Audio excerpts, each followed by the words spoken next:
address it or not. But Yeah. of late, I have been hearing a lot about uh, digestion being a problem because of low stomach acid. Okay. Now, this is something I don't understand. Now, is it because there are just too many people who are into functional medicine and alternative therapy talking about it? Is it a genuine thing? And how does one know that? Okay. So that may be a little bit too specific for the scope of today's session. Okay. Yeah. So Okay. we can just chat on the phone another time about this. I doubt that we will get to this because we are going to address more broader things. Because the thing is, I'm sure it's very difficult, it's very technical for you. But do you know people who deal in it and who are genuine? Because there's just too many people out there.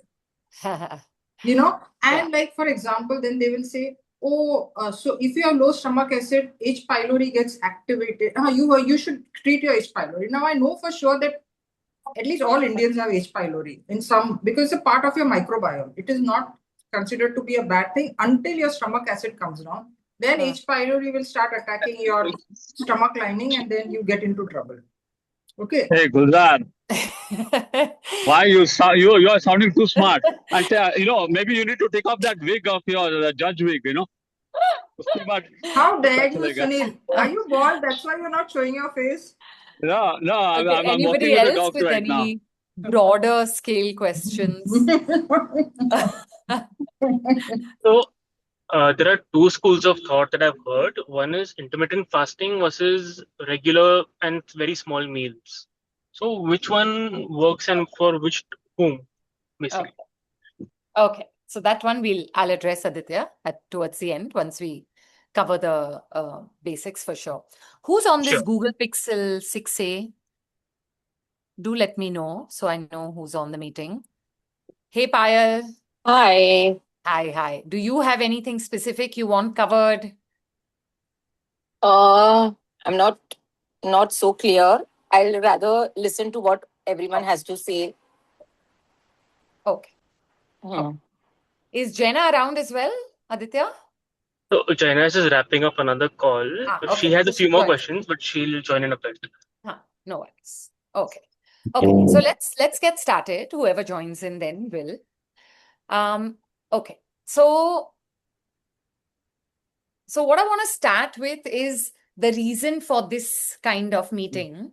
So we, as you all know, you all train with us, but in terms of nutrition, it's a big reason why you want to exercise, but it's not something that is as simple for us to say that, hey, do this and we will help you with it and this will happen. Okay. Also, as actually Gulzar mentioned right at the start, that a lot of nutrition is logical, practical, and we have a hell of a lot of information about nutrition. And too much information in today's world is actually leading to a lot more confusion rather than clarity. Okay. So that is why, like, even the question that she just asked is coming out of confusion and too much information.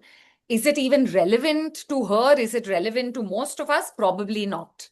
Okay. So to learn to differentiate between the broad aspects of our everyday life and then how much narrow do we actually want to go to. So today's session is actually to give you that broad scale perspective. Okay. A lot of it, if you are attending this for the second time, you may have heard it before from me, but if I'm just sharing my screen because I've made some slides. But the reason for doing this again in not too frequent intervals is that Sunil and I both study. When I say study, we read about nutrition, we live and eat and practice in a certain way, and we exercise hard. So we are sharing with you what we think works from a practical day-to-day perspective rather than a very unique, something purely designed for you. Okay, are we clear on that? So if you want something which is very, very particular, okay, what kind of supplements do I need? And I'm deficient in this or that, etc. You will need to dig deeper on a more, seek help otherwise. Today's session is going to give you an overview of the fundamentals, okay, of nutrition. As we're going through it, if you have questions, please write it down or even speak up. It's perfectly fine. So, like I said, this session is not about content or information. It's actually to help you create a decision-making framework when it comes to nutrition habits. So it's not about, you can all see my screen, right? You can see the slides? Yeah. Okay. So it's not going to be about, hey, this is how you make your meal plan, okay? Follow it exactly like this, or calorie counting, or about, hey, do I take a protein supplement? Do I not? Do I take ashwagandha? Do I take this? Do I not? This is not the group discussion for that purpose, actually, at all. It's to enable us to understand that. Let me go to this one.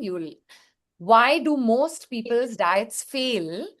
And when I say diets, I mean, Sunil loves to say that diets come from die. So it's got to die. It's never going to work. But why do they fail? It's not because we don't know it's not as if we don't know. We've known from childhood. It's intuitive. It's in our families. It's all of that. It's because we don't make good decisions. So we are not good at the doing aspect. And unfortunately, the world is just getting better and better at knowing and really not improving at the doing aspect. So some examples are that, yes, who does not know that vegetables are healthy? Who doesn't know that it has micronutrients, it has low calories, it has fiber, which is good for us, all of that. We all have heard enough about sleep being really important. And tell me if you don't know this, okay? So feel free to speak up if you don't know this. We all have heard enough about how sleep is restorative. Sleep is meant for recovery. Sleep is, I love to say this term, safai dhulai happens in our sleep. So it is a cleansing process for all the kachra that happens through the day that our mind is processing, the body is processing, the nervous system and every other system in the body is processing. We all know that, yes? Yes. And in terms of, okay, like the first thing that Bhavya said is that, okay, I don't know how to handle my sweet tooth. We all know that we are in a world of excessive sugar. We all know this. Now, what do we do about it? And why is it that we still struggle with decision making? So hopefully, I want to give you more clarity on how to get to the decision making part. But I must tell you that it's going to need a little bit of thinking after you consume this kind of session. Okay, so you've got to go back, process it, think about it, and then hopefully get a little bit more clarity. Okay, so I'm going to talk to y'all a little bit about the hormones that are the most important in our body. Okay, so what are the hormones that come into play when we eat something? And why are those hormones important? And what are their roles in metabolizing food, energy, moods, and everything that makes us who we are? So, have you all heard of these 4 hormones? Insulin, glucagon, ghrelin, leptin. Has everybody heard of them broadly? I'm not aware of ghrelin. Okay. Yes, Okay. I'm aware of. Okay. So I'm going to break down what each of them do in very, very simple terms. Okay. So insulin is the hormone which gets produced usually when we eat carbohydrates. Okay. The job of insulin is to store the energy which is getting into our body through carbohydrates into our cells. And insulin will store that energy into all cells, into muscles, into the liver, into our body overall. It's a storage hormone. So, when a child wants to grow and say that, okay, I want to grow tall, I want to grow big, I'm having a growth spurt, insulin is the hormone that is creating that anabolic effect, the growth effect. Okay. Glucagon is the hormone that helps us to access all this stored energy. Once it's stored, when you want to use it, how am I going to take it out of my reserves, my fuel tankies? How will I do that? So glucagon is the hormone that helps you to take out that stored energy and use it. What are the different ways that we use it? The most obvious one is Exercise. exercise, okay? Doing things, walking, doing our chores, working, all of that is using, even sitting on a couch, watching TV is burning some level of energy. And glucagon is the hormone responsible for accessing that. Ghrelin is the hormone that tells our brain, I'm hungry. Does everyone understand the difference between hunger and craving? Where do you feel hunger? If you had to point at a part of the body in which you feel hunger, where do you feel it? Stomach. Stomach? Everyone agree? Yeah. You Yes. feel hunger in your gut, right? Where do you feel a craving? Mind. Go ahead. Mind.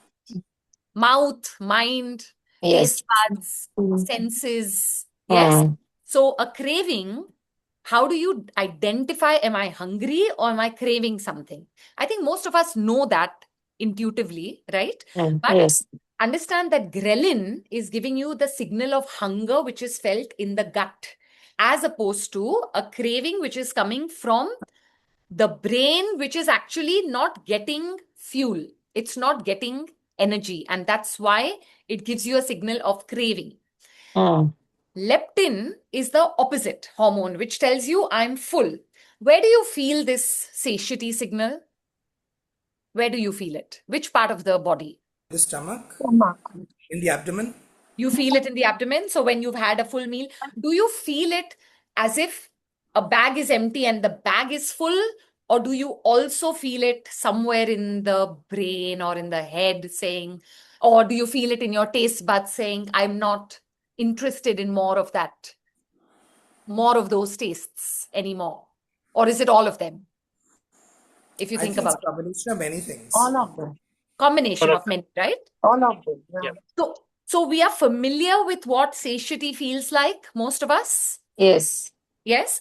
And why are we familiar with it? Because we actually eat some foods which are nutrient dense or nutrient rich.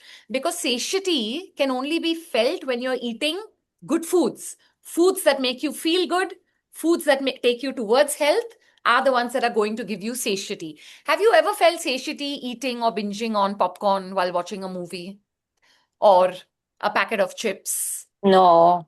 Or, so you understand? Satiety Yes. comes from foods that are nutrient dense. Nutrient dense. It could be carbs, proteins, fats, all of the above. But they are nutrient dense, and that's why they give you a signal of, hey, I'm full. As opposed to, again, going back to, if you're satisfying something for the purpose of craving, it may not give you the satiety signal. It will need your brain to tell you, oh no, I succumbed to the craving. Now I'm feeling guilty. Now I need to stop, etc., etc., etc. We've all been there. So when we want to understand good nutrition for our bodies, we want to understand the signals that the foods are giving us. And how do we understand the signals? By feeling them, not by knowing about them scientifically, by feeling them. So if you are constantly eating carbs all the time, let's say you're eating it very frequently. Abhi you had a lychee, 1 hour later you had a mango, 1 hour later you had toast with something, etc., etc. We'll realize that the brain is sparking up nicely with energy when you've eaten. And then you're kind of 1 hour later feeling that little dullness, little crash, maybe depending on how sweet the food was that you had, maybe a little bit of this thing. And then you eat the next small snack. And then the cycle repeats itself. So that's not the signal of leptin. That's not even the signal of ghrelin. Are you understanding what I'm trying to say? As opposed to a meal which is, let's say, a decent breakfast, eggs, fruit, or lunch with soup, veggies, etc. So they will give you the signal of satiety, first hunger and then satiety. Are we clear on this? on the Yes. so we want to work with these signals and not against them. We want to feel leptin signal. We want to feel ghrelin signal. We don't want to eat until ghrelin comes knocking at the door saying, I'm hungry. Do you understand? So we must wait for ghrelin signal to eat. We must stop eating when we get leptin signal. Then automatically insulin and glucagon will stay in balance automatically because you've listened to these signals, right? So you will only then eat as much as you need. That will go into storage. And then when you move, it will get out of storage and it will get metabolized. Clear so far? Okay. Now, another thing that we struggle with today, yeah, and this is, again, it's as obvious to even the 18-year-olds in this meeting as it is to the 70-year-olds, let's say, okay, is that human biology is way, it precedes us by lots and lots of generations. What is our biology designed for? It's designed for sunrise because we have rhythms that the body needs sunrise for. It's designed for movement. When we don't move, a lot of things go wrong in our body. It's designed for routine in our meals. So even though I'm saying actually the system with which we eat, we process, we excrete, and then we eat again. So that is a rhythm in our systems. So we are designed for regular meals. We are designed for shutting down with darkness. And we are obviously designed for sleep. Yeah. Our modern life is encouraging us, as we all know, to do a lot of the opposite of this. So people are working really late. They come when a member tells me that I only get home at 9 p.m. and my wife is waiting and I must eat at least one meal with my wife, what can I say about, hey, we need to finish our last meal before sunset? Now, if I say that, he'll be like, that means I'm going to be eating at work, in the middle of meetings. So these are our challenges, which we all know. Food delivery, it's so easy to not prep meals. It's never been easier to not prep meals. True? Screen time, we all know about. Snacking, like even Aditya is eating either one meal a day, but he's wondering, okay, is that sensible? Should I be eating too frequently or many frequent meals? Without understanding that the hormones are going to give you the signals for when to eat. And then, of course, the stress word that everyone is over familiar with, in the sense that sometimes, because we don't understand the signals that the body is giving us hormonally, we blame it on stress. Sometimes because we are not sleeping enough, not getting enough sunlight, not doing what our biology is designed for, we again blame it on stress. So stress becomes this one go-to problem that nobody can get out of. But what I'm trying to say is that let's break that stress down. And let's break it down into which aspect of that stress can you act on and what can you not. So do what is doable first. So if you look at the modern life and if you look at the human biology, you will identify where is your source of stress. Where is your greatest source of stress?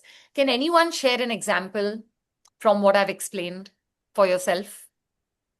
And for me, it is sleep. These days, it has been sleep. Lack of sleep. Lack of sleep. Yeah. Okay. That's been one big. Yeah. And lack of sleep is workload related for you. Yes. Right? Anyone else? So just to dig a little deeper, what does lack of sleep do? Okay. Lack of sleep keeps his cortisol levels high throughout his waking hours. If his cortisol levels stay high throughout his waking hours, the role of insulin, glucagon doesn't work effectively. Because they don't work effectively, the brain is going to call for cravings. Now, because he's stressed and he has a deadline and he has work to finish, the cravings will be for what? There are 3 tastes in human biology that are absolutely, absolutely necessary for our survival. Can you guess what those 3 tastes are? Think Sugar. sugar. So Definitely Sweet and sugar. savory. Yeah, sweet sweet one, and salty. Salt. Why salt? Savory. Yeah, savory is salty. Okay. Yeah, savory is salty, but I'm asking you, why is salt an essential taste for human survival? And what's the third? I would say crunchy. Because a lot of people eat crunchy stuff, it just keeps them awake. It's not crunchy. Sa. Huh? Sorry, say that again? Sa. Sour. No, it's not even sour. No. In fact, in olden times, we would test fruit, right? If it's sour, we would chuck it Go out, away, yeah. right? We would eat the sweet, throw away the sour. So so sweet, yes. Why sweet? Because it's a source of energy. Energy. You know that, right? Why salty? It makes enables us to drink water, makes us drink water. So it also enables us to conserve water. What is salt used as a preservative, right? So if you think about olden times where you didn't have a water source and all of that, so salt is an essential for our survival when we need to conserve water in our cells. So if you now in today's world, eating salty food leads to water retention and bloating. Yes. But it's because we are over consuming the salty foods. But the reason why we want to eat salty foods is a very biological reason. It's a very old reason, which is to conserve our fluids when we may not have access. Okay. What's the third? Spicy? Umami. Not spicy, not umami. No. Something that's in nuts, seeds, Oil? oils also. What? What is that taste? It's Sticky? no, it's actually for fatty foods. Fatty foods? Fatty. Like, so if you're eating meat, if you're eating nuts, if you're eating seeds, if you're eating, like all of this, avocados and these kind of fruits.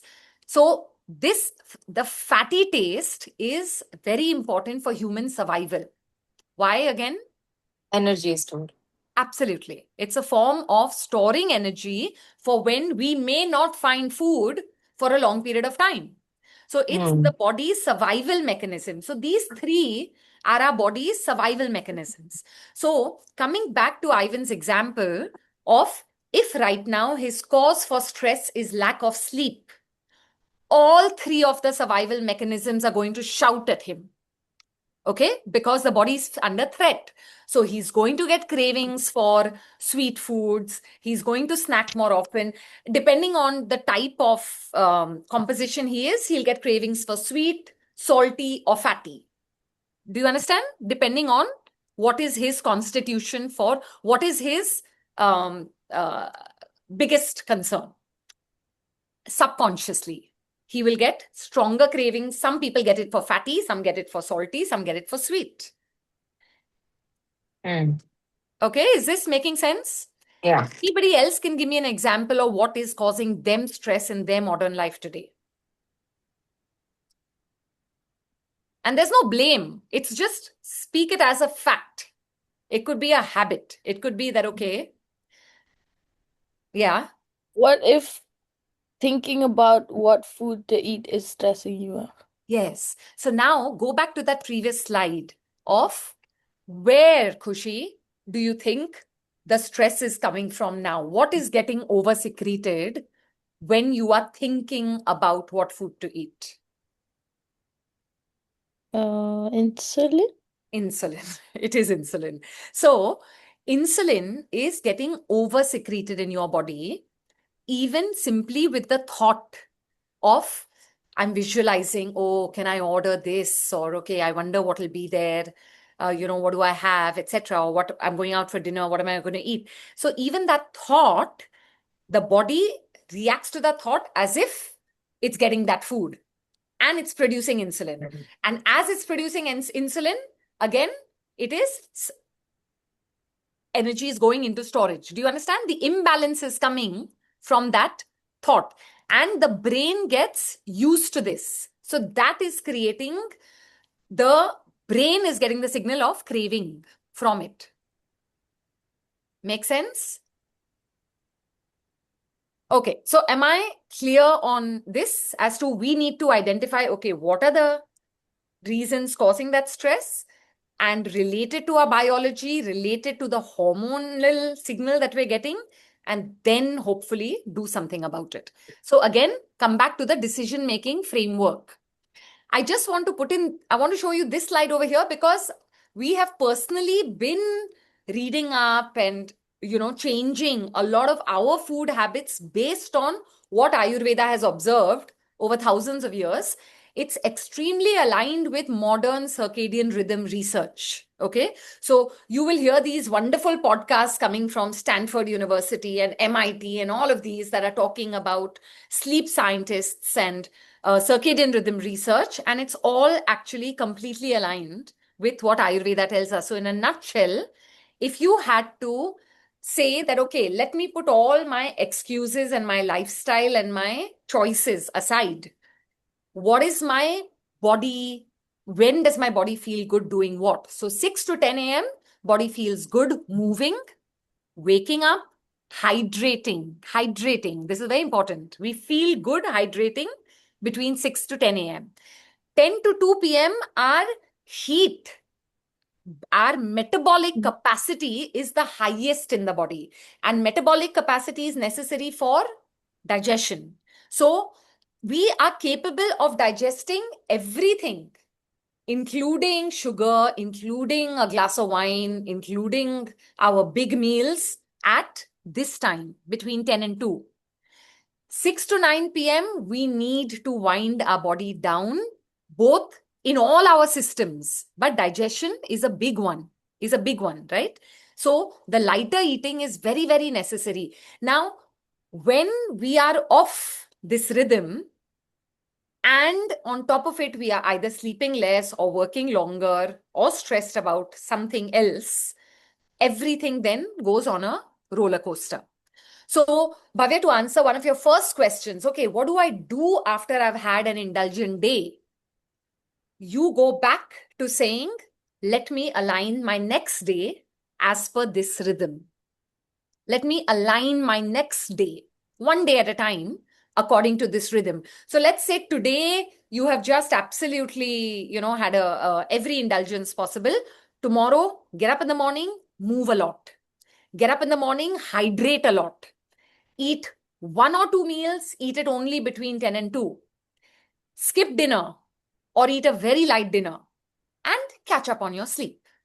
And what you will find 48 hours later is that willpower that worked for you 2 weeks ago is just going to work just as well. Okay? So use the framework of these rhythms. Any questions on this? Any questions on this? Yeah. Yeah. Go for it. What if you sleep really, really late and it makes you wake up at 10 or 11? Is your digestion and still the strongest, and is your largest meal still at that time, or does it get postponed? No, it doesn't get postponed because the sun is still brightest between 10 and 2, no matter what time you woke up. Yeah. Okay. And this is the beauty of this kind of rhythm, because the rhythm, there's a lot of, I find a lot of, what do you call, comfort in the predictability of this rhythm. As we should, as we are designed to, as every living creature should find a lot of comfort saying, so typically, let's say you slept really late, you got up at 10 a.m., eat your biggest meal, hydrate well, move a lot. So move a lot first, eat, hydrate. And try to, when we take a flight and we come to a country where the time zone is completely different, what is the advice given to us to adjust to a new time zone? Does anyone know? Yeah, just follow that rhythm of the country. Yes. Follow the circadian rhythm of the country that you find yourself landing into. So even if you've just slept 2 hours on the flight, but it is 10 a.m. where you have landed, stay awake. Don't go to bed. Don't shut the curtains and catch up on your 6 hours of sleep. No. Stay awake, Get out, do what you would do in the day. And that's the best way for your body's rhythms to align. Does that answer your question? Okay. Okay. Any other questions on that? Madhuri, you Yeah. mentioned that even if you think about food, insulin gets released in your body. Yes. Yes. And that is bad.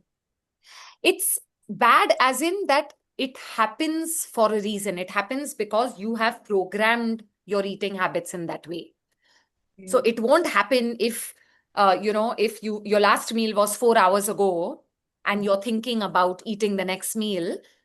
So it's not bad if at that time your body is producing that insulin because you're about to eat. Right. Yeah. It's bad when you are visualizing it as a craving Okay. because you are dependent on it. Okay. Yeah? Okay. Okay. So let's move. Yeah. Sorry, I have one question in this. I used to Yes. follow a similar diet for a while, Yeah. and it always gave me a large insulin spike at say 2:33 p.m. in the Yeah. afternoon. Yeah. So, are the insulin spikes okay, or what if not, what is the best way to mitigate them? Because when you have this one large meal in the afternoon, Yeah. it does tend to give you an insulin spike. Yeah. But I think your case was a bit different because you are trying to only eat once a day. No, this So, is this no. predates that. I have tried a Okay. lot of Okay. different This is diets. before that. Okay. Yeah. No. So when you say that I had a big insulin spike, can you describe it? What do you mean? Yeah, so I feel really drowsy at 3, and probably take a short half an hour nap. So your blood sugar went really high because it Yeah, was a large meal. yeah, So after the blood sugar goes high, all of that energy is going to get diverted into your cells for storage. yes, Then it's going to lead to a crash. So correct. what you experienced is that crash. Yeah, Are yeah. you with me? I get your Yeah. point. So So my question is that okay? Or I would say it's not ideal. We want hmm, our source of fuel to be steady. yes, It like a drop of, like a tap opening, dropping one drop at a time, not a big flow, opening the tap and then closing the tap. So and our body is capable of doing that as long as when we overburden our system, then we will find the spikes and the crashes. Because correct. that's the sign that your digestion is coping. We don't want it to cope. Yeah, Okay, it's okay, like saying that the fire can only cook that much. But now it's overcooked so much and now it has to process it all. correct. Yeah. Okay. Yeah. So then, what would be the solution? Like, Make your should I meal have smaller. smaller Make meals? that Okay, previous meal smaller in the right macronutrients. got it. So Okay. more veggies, less carbs. Yes, more veggies, less grain, adequate protein. So let's come to that actually, because that's the Yeah, next slide anyways. So yes, we've all looked at many kind of pyramids for food. We really think that this kind of pyramid, please see what is at the bottom of this pyramid. It's not food at the bottom of this pyramid. It's everything apart from food. A lot of movement, being particular about your meal timings, not having late night meals, and getting adequate sleep. Adequate sleep can mean different things to different people, and that is okay. Okay, age driven, tiredness, fatigue driven, all of that is okay. So 7 to 8 hours is ballpark. We all know that. But the question to ask yourself before you ask, okay, what shall I eat, is, did I move enough today? Can I avoid that late night meal? Super, super, super important, because you don't understand how much stress your digestive system is creating on all your other systems, because you are forcing it to work in dark hours. Okay? In hours of darkness, the digestive system wants to shut its kitchen. The kitchen wants to shut down. You are causing it to keep working, and that's having a spiraling effect on every other system in your body, which is supposed to cope, rest, recover, cleanse, all of that. So this is the foundation of your pyramid, is this. Now, if that foundation is decent, and by decent, I mean 5 days out of 7 is decent, Then you go to the next level, which is to say that, okay, we want to build every meal I eat around proteins, around vegetables, and around some fruit. Okay, it's literally as simple as that. And then what do we enjoy occasionally is everything that we know of anyways. The sweets, the fats, the sour, the spices, the salties, all of that. Yeah. Is this too simplistic if you think about it? Yeah. So, sorry, say that again. You're muted. Sounds like it's simple and Yeah. doable. Sounds like it's simple. See, and this is where we need to feel that we are the ones who are in charge. We are the ones in charge of what our pyramid looks like. And this is the reason why we only talk about nutrition to people who are exercising with us. But don't think that 3 days a week of weight training is equal to move your body daily. It's not. Move your body daily means literally a lot of movement plus weight training. Weight training is a specialized aspect. That is why you come to us. But the movement is not the specialized aspect. The movement is something that we all know how to do, when to do, all the time. We know this. We just don't do it because we're sitting. Make sense? But the movement and then not eating late at night, sleep, then on top of that you build. So if, many people say, but my meals are so clean.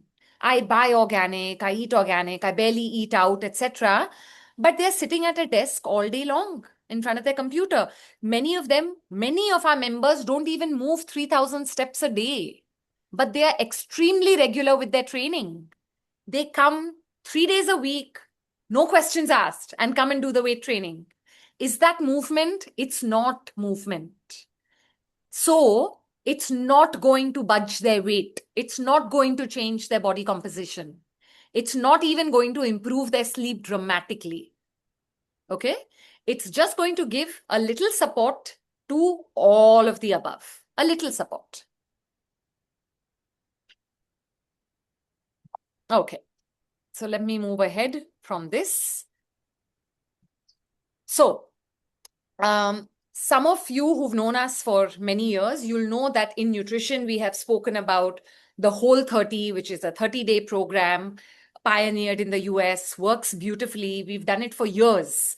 Then we've also tried out a program called the Zone Diet, which talks about the proportions on your plate. And now we are talking a lot more about the Ayurvedic principles of circadian rhythms, timings, and those fundamentals. So what I've tried to do is actually marry all of it together to give you a simple but holistic picture. Okay. So all of this looks normal, healthy, reasonable, doesn't it? Eat foods that look like this. Eat eggs, eat paneer, eat fruit, fish, veggies, hunkered, sweet potatoes, pumpkin, starchy, etc. Right? Don't eat foods that look like the ones at the bottom. There was a very cute sentence which said that, okay, ask the food that you're about to put in your mouth, ask whether, does that food have a grandparent?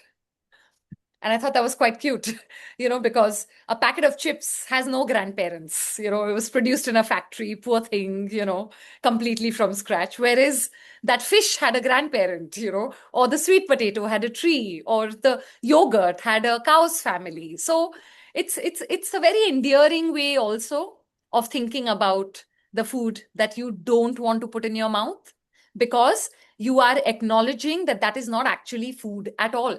It's just not food. It's just scientifically produced calories that you are dumping into your tummy as if it were a dustbin. Everything at the bottom is that. Everything at the top is giving you nutrients. Nutrients is what gives us vitality, gives us energy, gives us an ability to function. Is this self-explanatory enough? In broad categories, yes? Yes. Okay, let's move on. Now, this is where I love the reference to the zone diet, because I find it extremely useful visually. We know what's good for us. and we know what agrees with our systems, etc., but how much and in what proportions. So 1/3 of protein, 1/3 of vegetables, fruits, and only 1/3 of your grain. Even though, like if you see these plates, it shows roti and rice together, I always say eat one grain only. Do not have more than one grain. A lot of traditional Indian households consider this a thali, but I would still say that some raw vegetables, some cooked vegetables, some form of protein, and a little bit of grain. Okay, everything else is pretty self-explanatory. We don't want to go into too much of, okay, where do I get my protein? Is it only dal? Is it only this? We've all been there, done that. We know that you build your meal around the protein first. Whatever framework, religious, ethical you follow, find the protein that agrees with that framework, build your meal around that protein. Okay, if it's once a day you're vegetarian, once a day build it around a veg protein. If dinners are non-veg, build it around your non-veg protein. So build better plates. When we talk about better plates, we're also talking about sizes. So going back to here where your largest meal is lunch, larger plate. Smallest meal is dinner, lighter, smaller size plate. And literally, there's a lovely slide. 1 second, where is it? I'm going to jump. This one. So this one, if you see, like right at the bottom, okay, a lot of dinners can look like the ones on the left-hand side, the big, large dinners, but we want it to look like the ones on the right-hand side. So that big, large dinner is okay if you eat it at lunch like that. But your dinner needs to actually just be vegetables and dal, vegetables and meat, vegetables and some source of protein. So protein first. We all know, we all complain about it, that the Indian diets are not deficient in food. They're certainly not deficient in calories in any way, and they are deficient in protein sources. So we definitely need to build around protein sources. We personally have eaten like this for at least 15, 20 years. Always built our meals. And we are not a typical, our family is not a typical Indian household. We don't have more than one generation living together. We cook our own meals. So we actually live much more, independently. We're much more involved in our food preparation process compared to most other Indians. But doing that I can speak with a lot of confidence in saying that once you get into the habit of building your meal around a protein, the building of the meal itself becomes simpler and you feel the satiety after, which makes you feel good about it. Okay. So some of you have sent me food diaries. You will recognize some of these in your own food diaries. It may not be tea and biscuits anymore, but there is enough of tea and khakra. There's enough of tea and just tea, and then the snack and the farsan, or the snack and the bhel, or the healthy bhel, or the low-fat carbs, or the murmura, or whatever it is, that we use. Tell me, which taste are we satisfying through our snacky cravings? Is of Savory. Salt, savory, exactly. And then do you or do you not agree that we are drinking copious amounts of water today? Anyone you talk to is talking about walking around with these big fat water bottles, 2 liters, trying to finish a certain quantity by a certain hour. Yes? Yes. So we are doing the yo-yo. We are eating a lot of salty stuff, making us thirsty, drinking copious amounts of water, and we're gulping it down. And the gulping down is actually, Gulzar, you had that question about the acids. So very briefly, I'll touch on it. I don't know if she's still here, but the reason for washed out acids from our stomach is too much flushing. What happens to the toilet when we're constantly flushing? We need the acids to stay in our stomach, but we are flushing it out by too much hydration. So that could be one of the reasons why we are having certain amount of gut issues. The kitchen is not functioning at the optimum temperature, which allows those acids to actually break. What's the role of the acids? Is to break down the food, to convert it, to transform it, to cook it in a form that the body can absorb it as nutrients, right, into our blood flow. So we have, personally, if you don't gulp water but sip water, if you don't sip plain water but sip warm water, so one step at a time. So if you're currently in the habit of gulping cold water, start sipping lukewarm water. If you are okay with sipping lukewarm water, sip slightly warm water. You yourself will find that you don't have to count the amount of water you drink. It will just automatically regulate in the body. Madhuri, I had a question on this, that it's very easy to recognize when you feel, but for me, for Aditya, for others, feeling thirst is quite difficult. Like you don't naturally feel thirsty in that sense. So you have to, for example, Aditya has to keep that big bottle of 2 liters so that he remembers to drink water, not because he wants to wash down, etc. What you were saying. So sometimes that feeling of thirst is, not natural to him. But actually, there's nothing wrong with that. To not feel thirst there's nothing wrong with it. In fact, if you're drinking water when you're thirsty, you are already dehydrated to a certain level. So you will always find when you're really, really thirsty, you will gulp water, won't you? Right? You've come from outside, or you're sweating, or you've just been in the sun. We all know that feeling. We want to just go and we want to gulp. But at that time, if you just sip, you will find that you don't even need half that water. So if you're saying that you don't feel thirst, it's perfectly fine. Don't overthink it, is what I'm saying. Don't overthink it. Keep that water, sip it regularly if you want to, but don't sip it compulsively saying, I have to finish this 2 liters or else. Sip it. If you leave half a liter, you leave half a liter. It's fine. Got it. Yeah. Yeah. So there's nothing wrong with not feeling thirst. That's what I'm saying. Because you're probably getting, remember, we don't get hydration only from water. We get it from fluids which are in the food we eat.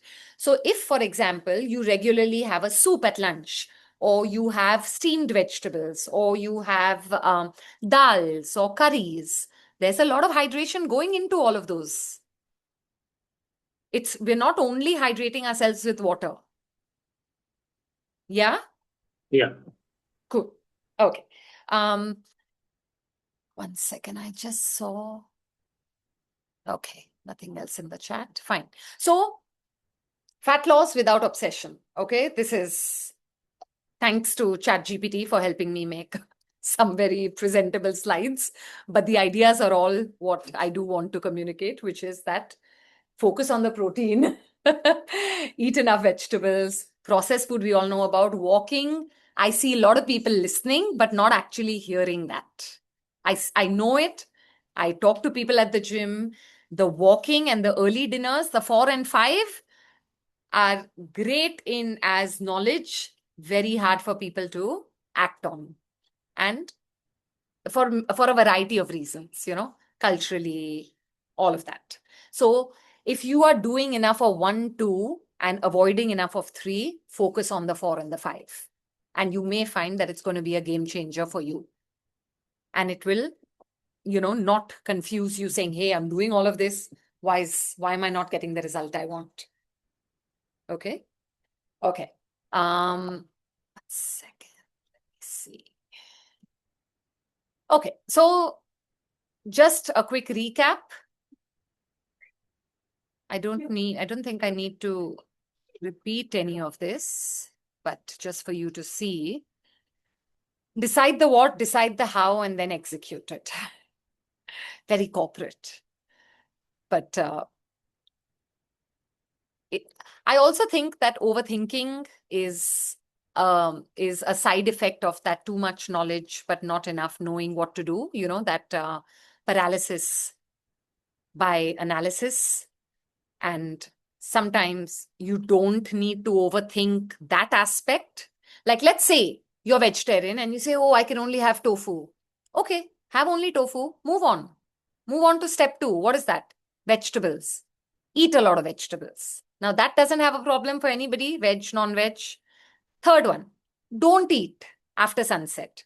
If not 7 p.m., make it 7:30, but don't eat after that, especially if you want to lose body fat. Okay? Walk daily.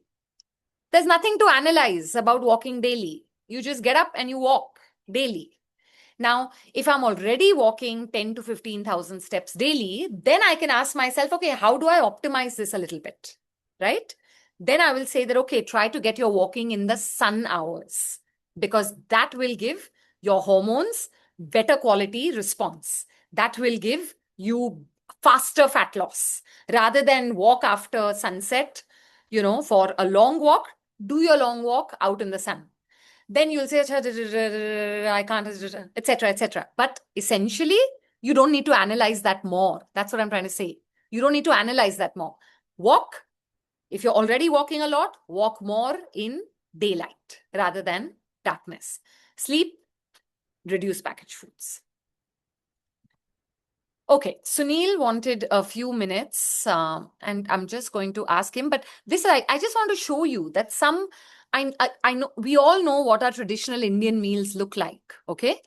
But if you are a fat loss, if you have the need for fat loss, and if you know that your stored fat is interfering with you thriving, then we as Indians, we need to change the perception of what our meals look like. They don't need to look like roti, sabzi, dal, chawal necessarily, because if that was working for us, we wouldn't be where we are right now. So it's okay, I think, to accept that some level of traditional cultural habits are not working for us, and to transition maybe in the short term to see if something else will. So the reason I want to show you these slides is to say that eating an omelette or a chilla with lots of vegetables on it as a full meal is perfectly fine. To eat a curry with eggs thrown on it, to make a coconut curry, which is a very Asian dish or whatever, and only have that for dinner is perfectly fine. To have avocados with sour cream and make it like a Mexican looking dish and prep it at home and not wait to go to a restaurant to eat like that is perfectly fine. And these are the kind of meals that will lead to better utilization of our own stored fats. Okay? Because we are not giving the body too dense nutrients, which it has no choice with what to do but to store more.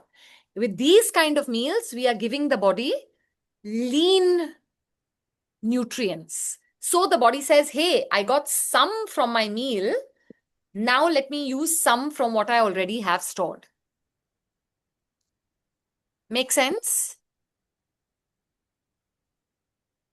Similarly, this. So all our starches at the top, sources of fat slightly below that, lean meats, fruit and vegetables, hydration at the bottom.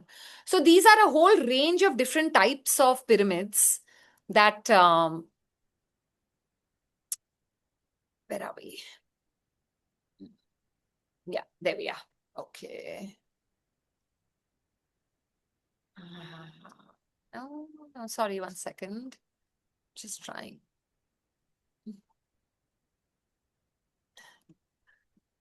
Stop share.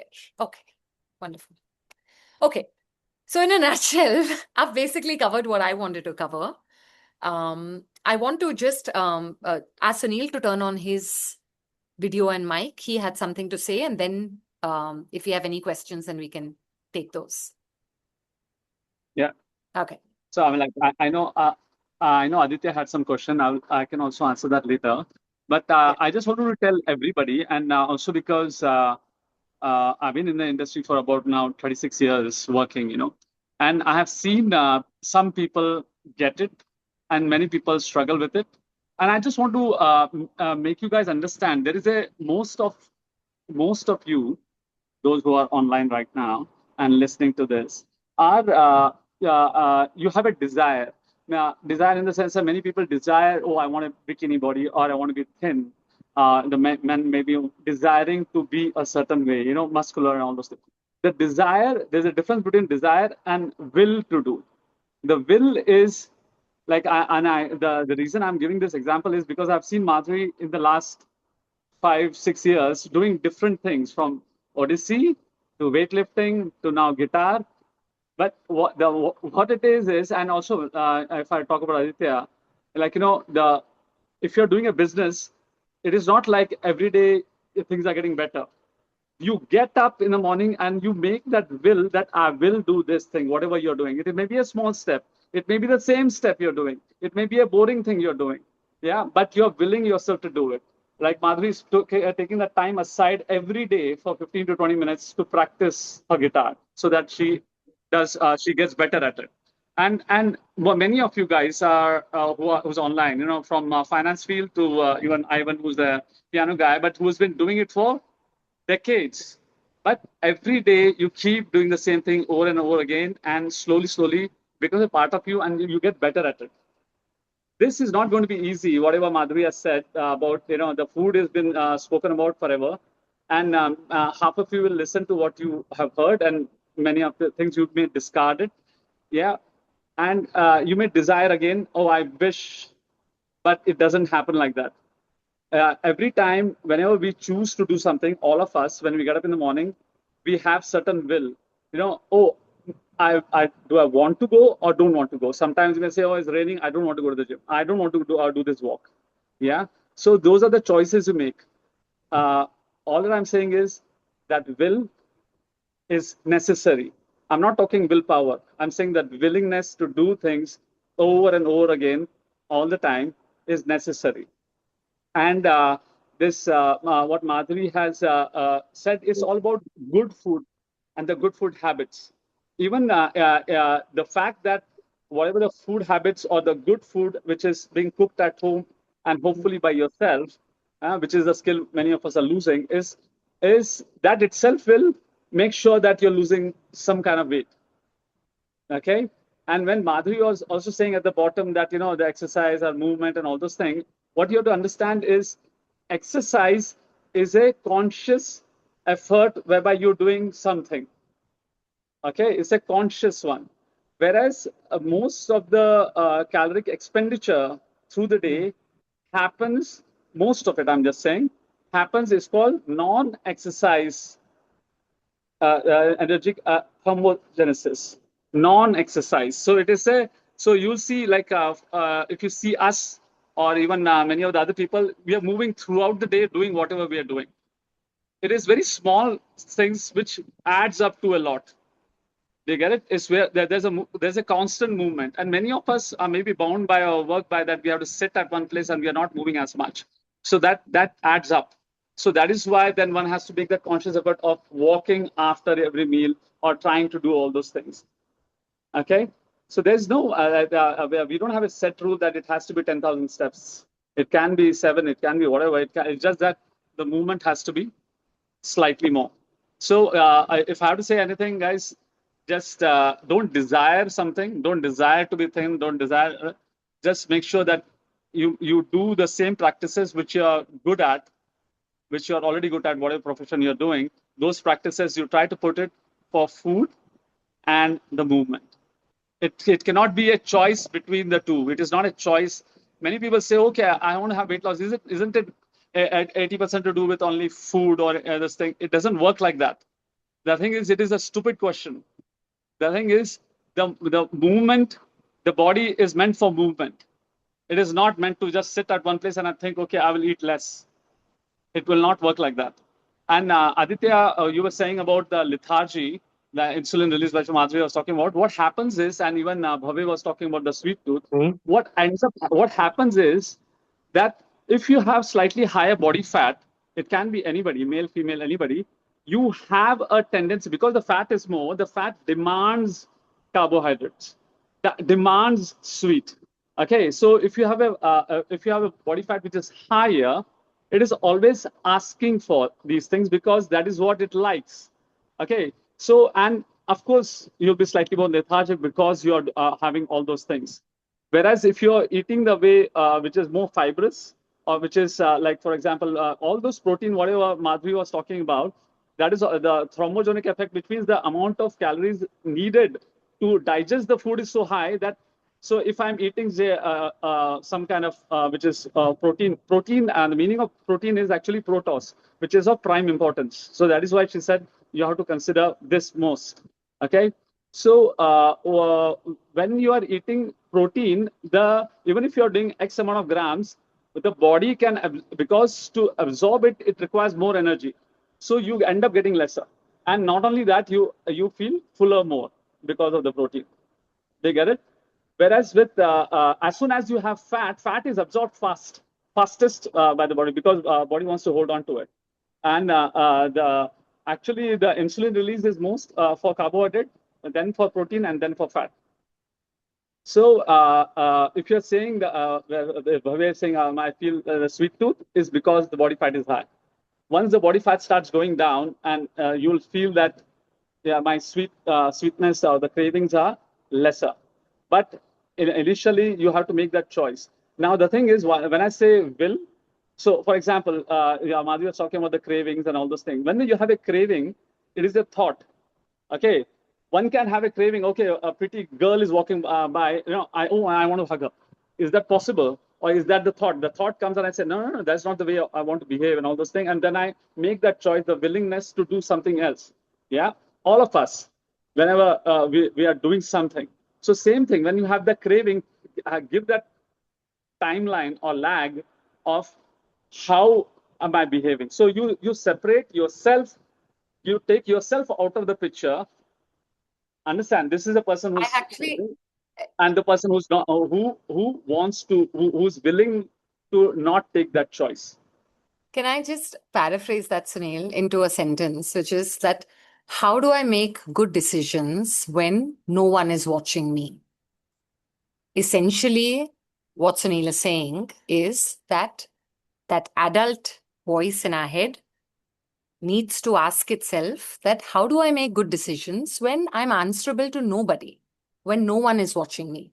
And then the tools we know, the content we know, the knowledge we know, and our willpower and our discipline and all of these other things will guide us in coming to an answer. And that question could be as simple as, it's 1 a.m., I'm not sleepy, I feel like eat something and I'm visualizing my favorite food. Should I sleep or should I watch a movie? It could be as simple as that, or it could be fundamental, larger questions. But essentially, do remember this, okay? That with everything that we know, we want to learn how to act when no one else is watching us. And that is the hardest part. It's hard for all of us, but it applies just as much to nutrition as it does to career choice, as it does to should I exercise or your relationships or everything that is fundamental to who we are. I would love to hear from someone about what you took away or what stayed with you immediately, from the talk, if you want to share. Unless somebody has a question, then go for that question first. I definitely want to say that I do plenty of walking and I love walking, and that's because I don't know anything else. And only thing, the suggestion that I should walk when sun's up, because I do it during the day and pretty much at night when I walk from the station back home. So I'm going to, now that I'm leading a retired life, I think I should wake up in the morning and do my walk at that time, just swap it around. Great. That's my takeaway for the first. Great. And also track it, I would say, just for a short period of time, just for 2 weeks. Track it just using your mobile phone so that you get a reasonable understanding of when I say I walk a lot, what is a lot? Give it a number, it's not to give you a bench. It's not to benchmark you or to say, okay, it's for your own awareness of, is this a lot? Right. Yeah, so I would do both of them. My current definition is about 15 to 16,000 a day. Yeah. Okay. But I need to put that in the day hours and the morning, as you suggested. Nice. Yeah. It made a big difference, actually. Bhavya's my sister, she like immersively worked on herself about a year and a half ago. And one of the things that she did under Sunil's guidance was walk in sunlight, like in peak afternoon sun for like a couple of hours. And So, it was very yeah. fundamental in transforming her body metabolically. According to me, it was as fundamental as the food changes she made. Right. So, Ivan, normally what happens is the sunlight, which is usually vitamin D, is the most important thing because it regulates all the other hormones. And by ingesting it, it doesn't happen as much. The percentage is very, very poor. And anybody, and as Indians, whoso is darker, actually 15 minutes is for the white man, light skin. Normally, who's darker needs more sunlight, more time in the sunlight. So, it's just that afternoon time, so around 11 to 3 or 4, actually the pollution is lesser in Mumbai, because it settles on early morning, there's smog, evening, there's smog. So it is easier, actually, it is better. Any other questions or reflections on Payal? Was there anything that stood out for you that you found usable?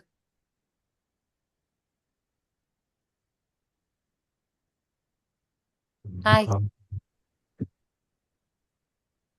You're muted. Yeah. I had a reflection on what you just said is when you're fixated with the first step and you don't move on to step 2. This is something I am taking of this is how you move and not stay stagnated with one thought and at one stage one. Yes. And I think we've discussed this also, but I think when you were speaking about it with that slide and with other references, it makes so much sense. So an example that I always give when someone says that to me is, imagine, is there a child in your life, right? So you have Zoe in your life. Now, if Zoe was telling you, that's her niece, if Zoe was telling you that, okay, until I finish this, I'm not going to move on to the next step, what is the advice you would give her? You would say that, okay, let's do a little bit of this and a little bit of that, and don't worry, the things will fall into place because the benefit is in the doing. And so we need to learn to speak to ourselves as if to the child in us that wants nurturing and wants growth. And it doesn't need perfection because there's no right answer in how to live our lives anyways, right? But we have enough frameworks with a lot of flexibility within those frameworks. And that's good enough for most of us. Thanks. Yeah. Anybody else?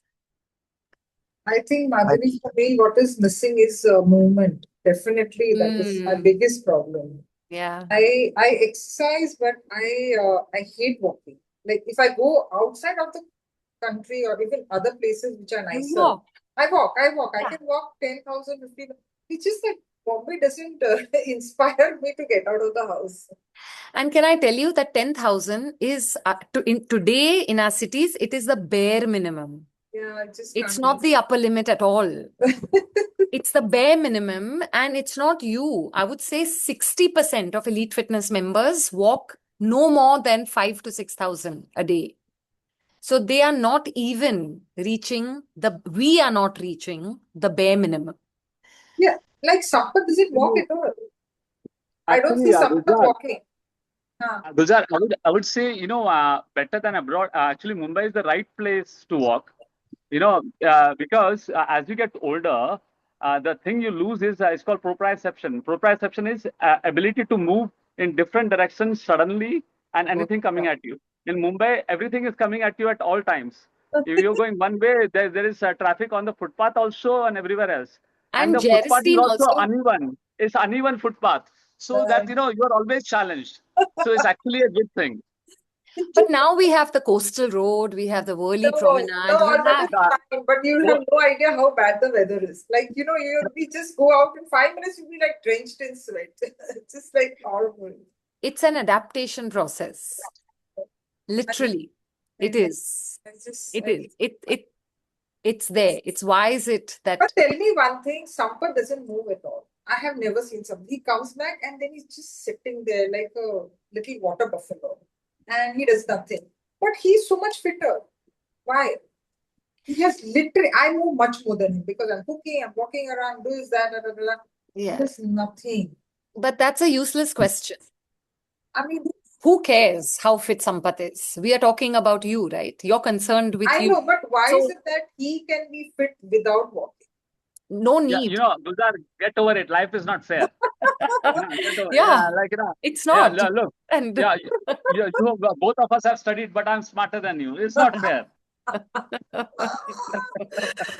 No, Gulzar, I also keep having the same question. I sleep better than my husband. I eat better than him. I walk more than him. I drink more water. But he somehow still doesn't need to do anything and stay fit and doesn't work for me. So, yeah, we all work differently. I was talking to somebody I train who is 63, and she's like, Madhuri, I'm doing everything right. Why can't I please you? Why are you always like saying, okay, you need to do more or you need to... And I said that, it's because you entered the game really late. You have catching up to do. And that is a fact. You're not like a 45-year-old who I'm training, who is doing exactly the same thing as you, showing up just as much, not even walking. You don't walk, he doesn't walk. You're spending half an hour, he's spending half an hour. But you've entered late in the game. Similarly, we are built differently. We are just built differently. And I say we as in women are built differently. Our hormones are different. Our stages in life, our body adapts differently. We are technically built to endure. So we store more. Quite simply, we store more because we need to store more to endure in a way, and in very simple terms, that's all you need to accept and move on from there. Say that these are the cards I'm played. How do I play my best game?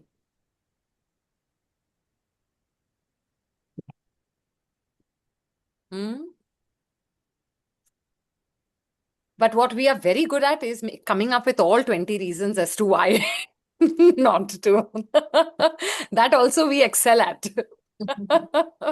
Whereas Sampath, you say, come on, let's go on a trek. He'll be like, okay, when?